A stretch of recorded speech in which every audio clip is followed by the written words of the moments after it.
Good morning, KBC Kids. We're back for another week. Woo. This week we've decided, we know that you're all online for school. How crazy is that? So we hope that's going well. Just to let you know, we're praying for you guys as you're learning online. Hope it's going well. But we're also just thinking, we've not got an interview today, so we thought we'd do like a little challenge with you guys.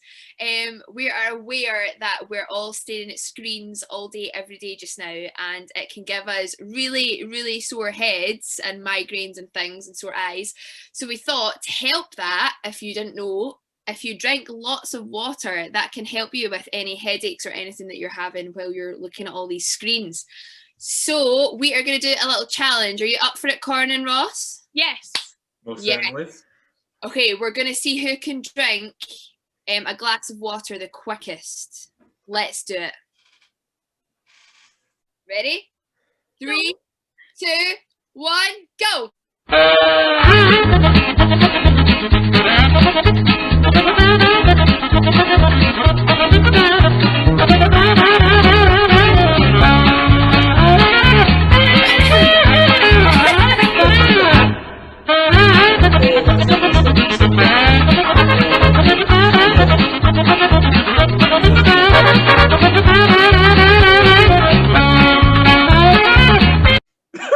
You meant to spit it out. I have to spit mine back. What a disaster! I'm Not done. used to that. I'm out. Oh. I can't do Fun it. though. You did. You finished. Yeah. I'm gonna have to do mine more slowly. I think that. Yeah, I wouldn't recommend doing that. No, yeah, guys, don't try and drink it too fast at home because that was not fun. That was not fun. But Hydration is enough. yeah, just a wee bit every now, like every few minutes, like not trying to chug it because that was too much. Yeah, so I think Ross definitely won that one today. Yeah. Definitely. I don't know how you do that, Ross. Like that was crazy, but Lots yeah. of training. Good luck, guys.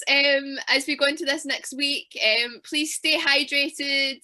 Make sure that you're taking some breaks every now and again. But I hope school goes well, and we will be praying for you. See you on the next adventure. Bye. Bye.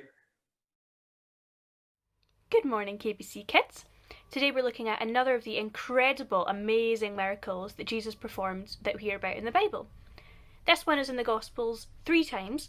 We can find it in Matthew chapter 8, 23-27, Mark chapter 4, 35-41, and Luke chapter 8, 22-25. If we read Mark chapter 4, verses 35-41, it tells us, "As evening came, Jesus said to his disciples, 'Let's cross to the other side of the lake.' So they took Jesus in the boat and started out, leaving the crowds behind, although other boats followed. But soon a fierce storm came up. High waves were breaking into the boat, and it began to fill with water. Jesus was sleeping at the back of the boat with his head on a cushion. The disciples woke him up, shouting, 'Teacher, don't you care that we're going to drown?' When Jesus woke up, he rebuked the wind and said to the waves, 'Silence, be still.' Suddenly the wind stopped, and there was a great calm.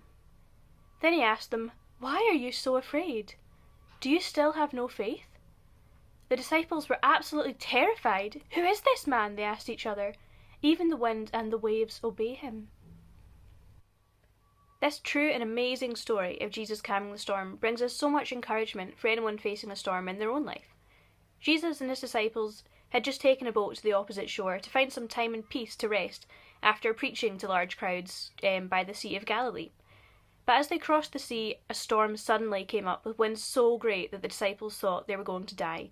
They were terrified. Jesus was below deck, sleeping throughout the whole storm, and the apostles rushed to wake him up and asked why he didn't care. Jesus woke up and told the storm to be still, and the wind stopped immediately. Isn't this just one of the most amazing things you have ever heard? Jesus performed an incredible miracle, and when he spoke, the storm calmed down. Just with his voice, there was so much power from God that even the wind and the waves obeyed him. Just imagine it.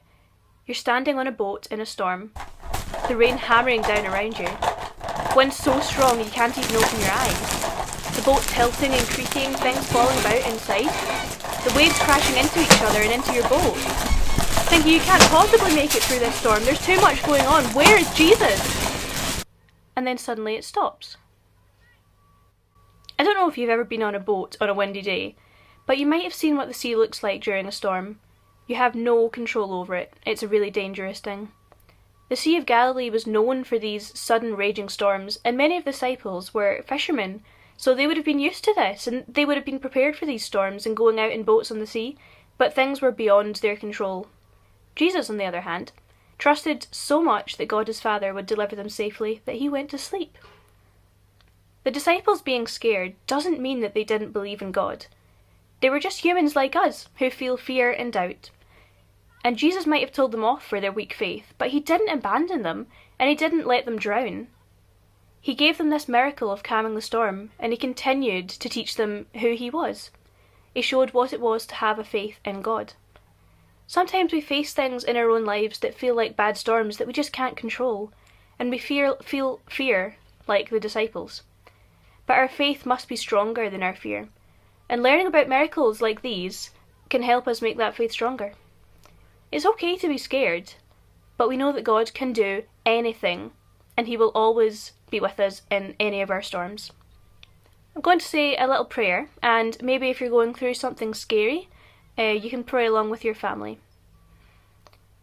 God, I thank you that you can do anything, and I thank you that we see this through the miracles that Jesus performed here on earth. I pray that if we're scared or going through a stormy place in our life, that we will know that you are with us and that you will calm that storm. I pray that our faith will be stronger than our fear. In your name, Amen. Amen.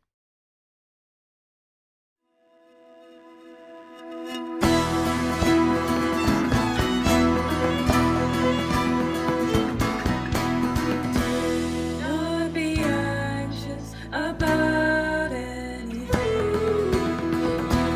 Do not be anxious about anything.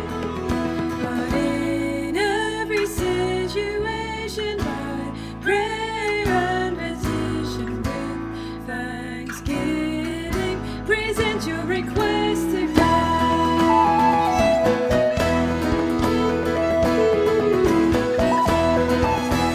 Not be anxious about anything. Do not be anxious about anything. But in every situation, by prayer and petition with thanksgiving, present your request to God. And the peace of God, which transcends all understanding, will guard your hearts and your minds in Christ. Philippians 4:6-7.